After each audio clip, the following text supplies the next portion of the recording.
Hey everybody, it's Chris from Family Geekery, and today we're going to be talking about volts and amps and watts and understanding what they mean for batteries and chargers. So I've got some videos coming up in the next couple days that are going to take advantage of this knowledge, and this is really just going to be skimming the surface of understanding all this stuff, but just a practical knowledge of this information, not a deep dive into all the physics and all the theory. This just the practical stuff. So let's get started.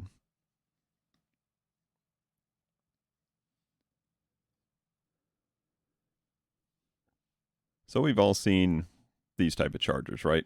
So these are been around for a long time. This is your Apple basic USB charger. If you got a iPhone anytime in the last 10 years, it probably came with something like this. And then we've got the 12 watt charger over here, which would be more for like if you had an iPad. And we've seen these, we understand them. We obviously know that watts is power, and if we got 12 watts over here versus 5 watts over here, then this one must be doing more power than this one. And that's the way that Apple marks their chargers. If you look at their laptop chargers, same thing. You look at a 60 watt versus an 85 watt MagSafe charger. Same thing. It's all in watts. And then if we look at something like this, maybe we buy one of these at Five Below or on Walmart, and it says 2.4 amps, and that's basically all it tells you. Well, how does that compare to the watts that we were just looking at? We got watts over here, we got amps over here, and we know there's one more thing that was on our list on that first slide, right? There's volts. So here we go with another one. And this is an Anker product here, and Anker makes some really nice stuff. This is a 20 watt charger, and what we saw before was this 5 watt was small, and the 12 watt was bigger. And I think we've all seen those. If you've owned any kind of phone or tablet recently, then you see that the bigger the charger, probably the more power it's going to give. And then we look at this one here, and it's also 20 watts, but it's tiny. So that's pretty nice. And over here, this is probably... they're probably comparing this one, their product, up against Apple's newer chargers. So if you've bought an Apple iPad recently, then it probably had something that looked like this. So it's 20 watts, but it's smaller. So still, we're kind of still understanding somewhat, but not fully understanding. So let's keep on going. Now we're looking at laptop chargers. And here on the left is one that may be something that comes with a Chromebook, just a small charger, and this is 45 watts, maybe it's 60 watts. And over here, this is a laptop charger that would come for like a gaming laptop. And if you've been to Walmart or Best Buy, you've seen when they sell generic laptop chargers, it may say 60 watts, 90 watts, 100 watts. The more watts it is, probably the more expensive it is, generally speaking.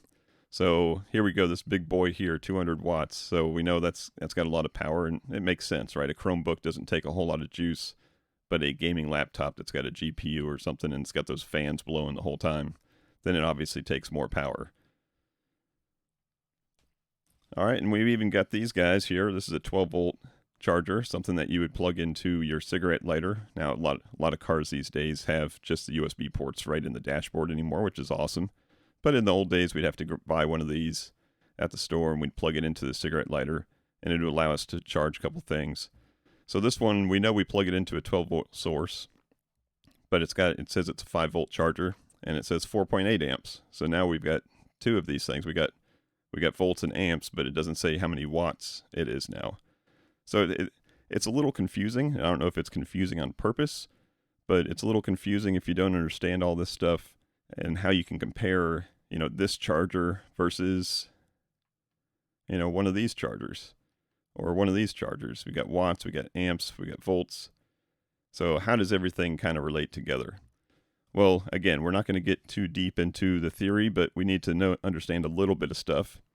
So the definition of current is basically the measurement of the flow of electrons in a circuit. So you don't have to understand electrons or anything. We're not going to get into bouncing equations or anything, but at least understand that flow of electrons, getting that juice from one part of the circuit to another, that's the current. And then the voltage is the measurement of the pressure of the electrons, how much pressure is being put as we flow these things from one source to another, maybe from the charger to the phone or the charger to the laptop. How hard we're pushing those electrons is the voltage. I've got an analogy coming up on the next slide that will kind of help picture that stuff. So let's look at that first. We got the classic garden hose analogy. So in the case of the garden hose, the pressure that we talked about, or voltage, that's the pressure in the hose. Like how wide did I open up that nozzle to make the water start coming out? We know if you've washed a car or watered the lawn, when you open up your spigot a little bit, then it pushes the water just slightly and it comes out. If you open it up a lot, then it pushes out a lot. So that's your voltage, how hard you're pushing that water through the hose. The amperage or current or flow that we talked about is basically how wide of a hose we've got. So what the diameter of that hose is. If it's a teeny tiny hose like the size of a drinking straw, then you're not going to be able to push a lot through there. If it's really wide, like a fireman uses a hose, then you're going to get a lot of water out of that. So the bigger the diameter of that hose, the more you can get to flow through there. Now, if you combine those together, if you've got a really wide hose and a lot of pressure, then we know we can get a lot of water moving at the same time. And that's why firemen use big hoses with really, really strong pumps so they can get that water up a 2-story building and start putting out fires. But at home, we just need a little hose with a little bit of flow so we can water our lawn or mow, wash the car or something like that. So if we understand that, then how those two combine, if we go back here again, power is the multiplication of voltage and current. So the more current or the more flow you have, and then the more pressure you put on that flow, or in this analogy, the bigger the hose and the more pressure you have on, then the more power you're going to have. So it makes sense, right? Very simple math. Voltage times current equals power. And if we look at the units that go along with that, then volts is the measurement that we use for voltage. Amps is what we use for current. Sometimes that's why you sometimes hear this called amperage. And then watts is the power, the unit of measurement we use for power. So how many watts your charger, in the case that we're talking about charger, how many watts that charger is going to be good for is the amount of volts times the amount of amps. So we'll go back and look at some of those chargers and see if that makes sense. But to finish off our analogy here, we got one more thing to go, and that's this bucket right here. So the bucket is saying if the power is how much water is coming out of that hose, how quickly, a lot of volume real quick, then we're going to fill that bucket up quicker, right? Because that bucket has a certain capacity, and the faster we fill it up, the faster it's done, and it's going to start spilling over. For the same case, if this bucket had a hole in it, if it had a tiny little hole on the side, then it would start draining slowly. If it had a big hole on the side, then it would start draining faster. So think of this bucket here as our battery. And it even says here that that bucket or that battery is going to store something in watt hours, meaning how many watts, how much water in this analogy, can we get out there per hour to keep this thing filled up? Because if this is a battery that's in a phone or in a laptop, we know as we're using this, it's draining out. And if we plug our cable in, then we're filling it back up. Now, in the case of a phone, we use the phone all day long. We top it off at night, or maybe we need to top it off every now and then in the car while we're driving to keep it fully charged during the day. But think about a laptop. That laptop, if we're going to be running a big game on a laptop and it's drawing a lot of power, we may have to have this thing hooked up the whole time because it's draining faster than what we want, and we need to make sure we have a big enough charger to keep that battery topped off so that it doesn't drain faster than it flows. So we're going to see that in some of our calculations. So let's go back here. Watts equals volts times amps. Power equals voltage times current. And if we look back at these now, hopefully they make more sense. In this case, we don't have to, when Apple made a 5-watt power adapter, they didn't have to tell you how many volts and amps it was. Now they're usually stamped somewhere on here. It'll tell you how many volts and amps. But back in the old days of the iPhone 1, 2, 3, 4, 5, etc., everything was 5 volts. So it's very easy, 5 volts coming out of this thing. And if it's 5 watts, we know there's only 1 amp. It can produce 1 amp. So that 5 volts times 1 amp would be 5 watts. Now over here, this, let's call it the iPad charger, it's still 5 volts. Back then it was still a 5 volt charger. So if it's 12 watts, let's drag this guy in here for the hard math. Then we know that this amount of watts is 5 volts times some amount of amps. So if we take this 12 watts and divide it by 5 volts, then we see it's 2.4 amps. So this thing is giving out about 2.5 times the amount of current as this guy is. They're both 5 volts in this scenario. It's just this one has a lot more flow to it, a lot more current. And that makes sense because we got a phone, let's call it an iPhone and then iPad, and they both want 5 volts back in the beginning when everything was 5 volts. They both want 5 volts, but that iPad is just using a lot more power, right? It's got a bigger screen, so it's got a bigger battery, it needs more charge. So we need to get that in there faster so it doesn't die on us as we're using it. So if you had an iPad and you're using it, you're playing a game on your iPad or something, and you got it plugged into here, it may drain faster than what we're charging it with. So the size of the hole in the bucket was bigger than the size of the hose that we got dropped into it. So that's why we need to have something like this. It's going to charge it faster, it's going to charge it stronger, and that's why we have different size adapters.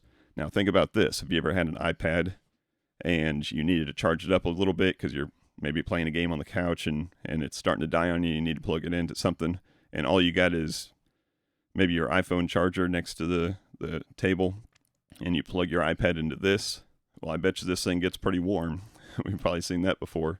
And that's because it's doing everything it can to try to feed that big tablet, and it's pumping out as fast as it can. It just can't pump out fast enough, and it's going to get hot doing that.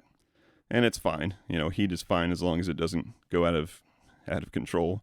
And that's why a lot of these, especially Apple and Samsung and all the name brand ones, they're all certified by the safety bureaus that say this thing isn't going to catch fire if it gets too hot. All right, so let's go back here. We got our example here.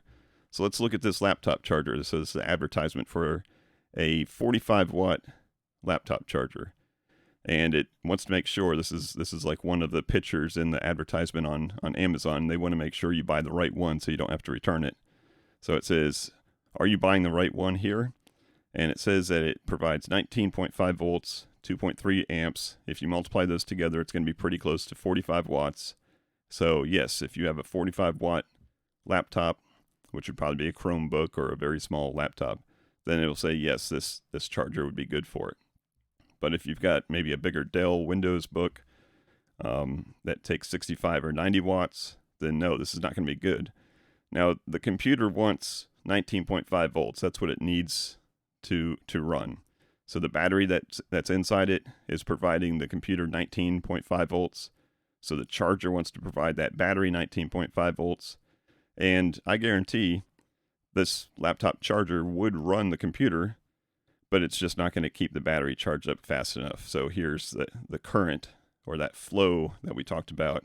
It's just not getting the juice in fast enough to take one of these monster laptops that's using 90 watts or 120 watts, or heaven forbid, one of the 200 watt laptops. It would just not provide, it would provide the right voltage, but just not near at the speed that it needs to. So hopefully this makes sense. Again, I've said it before, like with a 60 watt MagSafe charger versus a 85 watt charger. Sure, you can plug that 60 watt in there, but I would close the lid down. That way the screen's off. You're not doing anything on that MacBook, and I would just let it slowly charge, all night long. It will definitely charge that battery up. But if you've got that thing open and you're using it, and you got the screen fully bright, and maybe you're running some applications on it, then it's going to be using up the battery faster than you can deliver new juice into it. All right, so let's look at this guy here. So if you've ever lost your charger for some other household device, maybe the best example I can give you is like a Casio musical keyboard or something. And that Casio keyboard has a thing that you can put, a bunch of D-cell batteries in it, or you can plug in the power adapter. And maybe your friend gave it to you and you lost the power adapter, or he never had the power adapter. So you go to the store, and back in my day it was Radio Shack. You go to Radio Shack and you get one of these adjustable voltage ones. And if you look at this zoomed in here, you can turn this thing around and make this into a 3 volt, 4.5, 5, 6, 7.5, 9, or 12 volts, which is really handy. And then you got all the adaptable tips here that you can make sure that you plug in the right one. And that's all good, right? But if we look at the other thing we need to look at is whatever device that we're plugging this into, on the back of it, it's got a little sticker that says the same thing. It says it needs to have, let's say, 9 volts, and it has to have 1.5 amps. So would that work in this case? This one says this is a 24 watt power supply. The output is either 3, 4.5, 5, 6, 7.5, 9, or 12. So it's got the 9 that we need. And it says 2,000 milliamps max. Now that's every 1,000 milliamps is 1 amp. So that's 2 amps max. So if we needed to have 9 volts at 1.5 amps, then absolutely this would work, because this is going to deliver up to 2,000 milliamps or 2 amps. Now the way the amps work, the voltage is always there. So if some device needs 9 volts, it's looking for 9 volts. Now how much of that 9 volts it needs is going to be the current, how much flow it needs. Now, sometimes a device may need a lot of it at the beginning and not so much at the end, especially if it's charging up a battery. So that device is going to be calling for, or asking for, it's just a generic term, asking for, 1.5 amps. And this thing says, yep, I got that for you, no problem. Now, maybe as you turn it off or turn it down or turn the volume down on something, or, dim the screen down on a laptop, it's not going to be asking for that 1.5 amps anymore. Maybe it's only asking for 1 amp. That's why this thing says 2 amps max, because it's only going to deliver the amount of current that your device is asking for. So that's how it protects itself from sending, it doesn't need to send 9 volts and 2 amps to a device that doesn't need it. It only delivers what it needs. Now, no matter whatever you put this switch on, it's definitely going to deliver the voltage, because voltage is always there, but your current is not. Now, if you get this, again, let's say Casio keyboard that needs 9 volts and 1.5 amps, and you turn the thing off, you turn the power switch off, and you still got this thing plugged into it, it's probably asking for nothing, right? The 9 volts is still coming from here. You got this plugged into the wall, and this is making 9 volts for you. 9 volts is going down the cord. 9 volts is going down the plug. It's going into the keyboard. But the keyboard's like, I'm good, man. I don't need any current right now because I'm turned off. So it's not delivering any current. And then as soon as you turn it on, it says, oop, I need 1.5 now. And this thing says, yep, I've got that for you. So that's how the current and voltage all works. And that's why a charger, especially for like a laptop or an iPad or something like that, sometimes it may get really hot, and sometimes it may not be hot at all. Because when it's charging, and when that iPad says, hey, I need 3 amps right now, it's like, okay, I'm going to do the best I can for you. And then as the iPad fills up its battery, it's like, I'm good now. I'm good. I don't need full 3 amps. Just give me enough to stay charged up. And it may be milliamps at that point. Once it's 100% charged and it's just sitting on your dresser, it may just need a couple, 25 milliamps or something to keep it topped off. So that's how that works. So now how does this compare with batteries? So everybody's probably got a battery bank for their cell phone.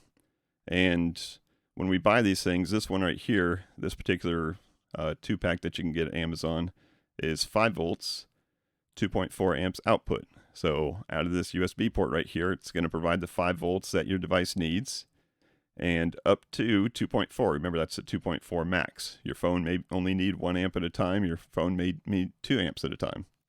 So either way, it's going to have the capacity, or it's going to have the ability to give you a full charge. Now, this is just a bunch of batteries in here, right? And those batteries, just like the bucket of water, they have some capacity. So in this case, it's 5,000 milliamp hours. Now we know that 5,000 milliamps is still 5 amps, right? So 5 amp hours of capacity. And that's how these phone banks, that's how they measure their capacities in milliamps. And it's not a direct correlation between these numbers here, because there is a conversion factor, because the inside here, the batteries may be 3 volts or 3.3 volts, and it's delivering 5 volts. So there is a conversion in there. So don't worry about trying to mathematically figure this out from this out, because there is a conversion factor inside, and it is not a perfect conversion, because you're going to lose power when you're changing from 3 volts to 5 volts. But just know that the bigger this number, the more capacity you have. And as I say that out loud, it sounds pretty silly, but it's true. The bigger your capacity, the more capacity you have. So 5,000 milliamps is going to be less than if you bought one of these that had 10,000 milliamps or 20,000 milliamps. And I think that's just kind of like common knowledge. But just know that it doesn't necessarily mean that if you need 2 amps, or let's say you need 1 amp, let's say you need 5 volts and 1 amp to charge your phone, it doesn't mean that you're going to be able to do it 5 times. And some of the packaging may say, it may do some kind of generic conversions for you and say, this thing will charge your phone twice, or charge your iPad once, or it'll charge, it'll say that. And that's fine. That's just kind of a good way to have a ballpark idea of what you're going to need. But don't try to convert these numbers. Just know that the bigger the capacity, the more it's going to charge over time. Now, this is just assuming that this is 5 volts. As we get into some of the newer technologies like USB-C and power delivery, then it could be 5, it could be 9 volts, it could be 12 volts, it could be 20-something volts. And as we get into the near future, it's going to be even more than that, like 40, 50 volts, which is going to be pretty cool. And then we got this guy. So this is a much bigger battery bank. And this is the Bluetti EB3A. I've actually got one of these. I got this on Black Friday sale, and it's still going on. So it's a real good deal. And this is basically a battery-powered generator, and it can do a bunch of stuff for us. So if the power goes out in your house, you can plug in some devices to it. Either keep your phone charged or plug in a small refrigerator or something. So it says 600 watts, 268 watt hours. So that's the output down here, 600 watts.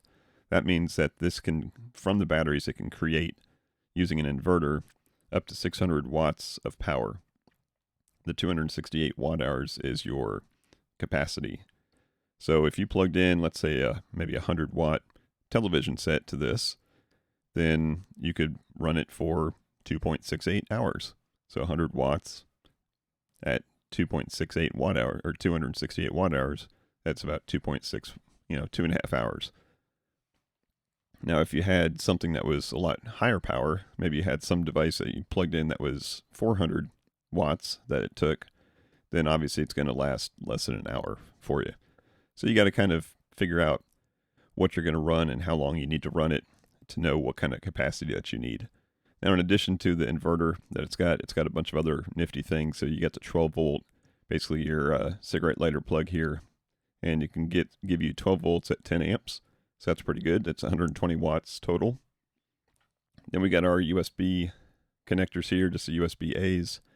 They deliver 5 volts at 3 amps total. So between these two, you can get 3 amps total out of it. And then we've got the USB-C here, this power delivery USB-C connector, up to 100 watts. So you plug in one of your phones or your tablets that can use the power delivery, then this thing's going to have more than enough juice for it. You could even plug a laptop into it. If your laptop is USB-C, you just get a nice USB-C to C cable, and you can keep that laptop charged up without having to go through a power supply like this. Because with this, you'd need to plug in your power supply into the AC side of it, which is already converting from the batteries. Might as well just plug it straight in. Now, this also has your inputs here, and you can input from either, plug it into a wall or plug it into a cigarette lighter, or you can plug it into some solar panels. And that's why it's called a solar generator, because the solar panels can come in this side, charge up the batteries, and then you get your outputs coming out over here. So those are pretty nifty. They're pretty handy. This one actually has up top here even a wireless phone charger, so you can place your phone on top of it and it'll charge it up there. Really handy. Now, as far as the capacity goes, obviously the bigger this number, the more capacity you have. And that's just based on the amount of batteries that they have inside here. So this thing's just jam-packed full of batteries. And if you wanted to get, like, let's say a 500 watt-hour capacity, then this thing would be basically twice as big, twice as heavy, probably twice as expensive. But they have these that go all the way up into the thousands of watt-hours, and those get pretty expensive, obviously. But they're very handy, and everybody should have one in the house.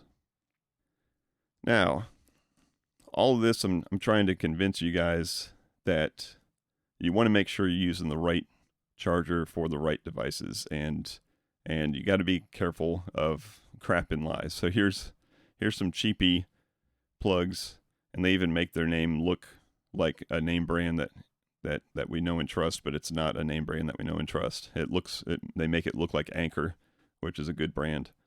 And here's what it says right in the thing: fast charge. Wall charger cube loaded with 5 volts, 1 amp output ensures high-speed charging for your phone, 2 times faster than the original one charging block, and save your time. So, do you believe that now? 5 volts, 1 amps, and it says right on there, 5 volts, 1 amp. So this is a 5-watt charger. Remember seeing a 5-volt charger all the way back here? So it's saying it can charge our phone twice as fast as the one that came with our phone. Well, that's just a lie. I've never bought a phone that had a 2.5 watt power adapter. So I don't know why they're saying that. So I would avoid anything like this. Most of these you're not going to find at under an amp anymore anyways, because heaven forbid you plug this in and plug in some really big device that needs a lot of current. This thing is probably going to catch on fire. So be careful with this. Now, in addition to our chargers and our phones, we understand that the charger is creating the charge. The phone is going to be using the charge. In the middle, we've got the cable, right? So you want to be careful with the cables too. If you buy a really cheap cable somewhere, you're going to get what you pay for, because that cable has to be able to deliver a certain current also. Now, we know that cable is going to be able to deliver 5 volts. But is it going to be able to deliver 2 amps or 3 amps? Maybe not. So a really good cable is going to be able to give your phone the full charge. So let's say you even take your Samsung charger, which is set up to deliver all kinds of power for your Samsung phone, and you put some crappy cable in the middle. Well, your phone's not going to tell you that it's getting, the fast charge or the quick charge or whatever Samsung calls it. So be wary that not all cables are the same. So hopefully that gives you a good idea of how volts and watts and amps and everything relate to each other, and how to look now at your different devices and know which kind of charger you're going to need for which type of device, and make sure that it gets the power delivered as quickly as it needs to. So if you end up with any questions or comments, please go ahead and type them down below. I'll answer the best I can. I don't have a doctorate degree in electronics, but I've been around this stuff for many years, so I will probably be able to answer most of your questions. So just leave them down below. And other than that, thanks for watching. If you like this information, then go ahead and give me a thumbs up. I like giving this kind of information to you guys, and hope that it helps out in future videos. And keep your eyes out for some videos that we're going to be talking about some different types of chargers for MacBooks, and some pretty nifty things we can do today with different types of chargers. So keep an eye out for that. Go ahead and hit that subscribe button so you don't miss it. So thanks for watching again, and until next time, peace out and geek out.